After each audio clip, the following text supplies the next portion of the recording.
देश में goods and services tax यानी जीएसटी को लागू हुए 4 साल होने को हैं। जीएसटी जिस दिन लागू हुई उसी दिन से ही ये सवालों के घेरे में है। विपक्ष लगातार ये आरोप लगा रहा है कि जीएसटी को जल्दबाजी में लागू किया गया, जिसके कारण जीएसटी से लोगों को लाभ कम नुकसान ज्यादा हुआ।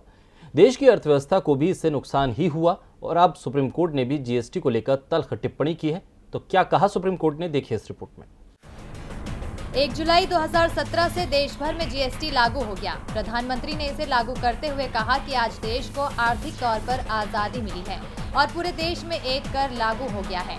पीएम जीएसटी को देश की आर्थिक आजादी का कानून बता रहे थे, तो विपक्ष पहले ही दिन जीएसटी में कई कमियां गिना रहा था। तत्कालीन कांग्रेस अध्यक्ष राहुल गांधी ने इसको गब्बर सिंह टैक्स करार दिया था।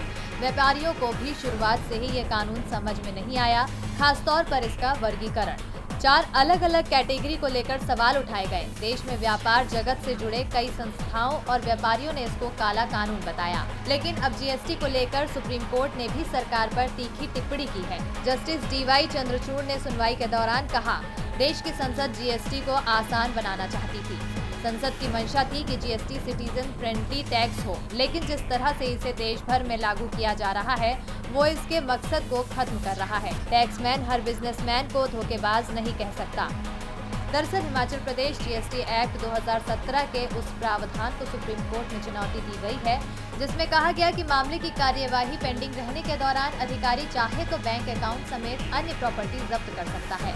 जीएसटी एक्ट की धारा 83 में प्रावधान है कि अगर कोई मामला पेंडिंग है और कमिश्नर ये समझता है कि सरकार के राजस्व के हित को प्रोजेक्ट करने के लिए जरूरी है, तो वो संबंधित पक्षकार यानी जिनके टैक्स का मामला है उनकी संपत्ति और बैंक अकाउंट आदि अटैच कर सकता है और इसे लेकर ही कोर्ट ने सख्त टिप्पणी की है।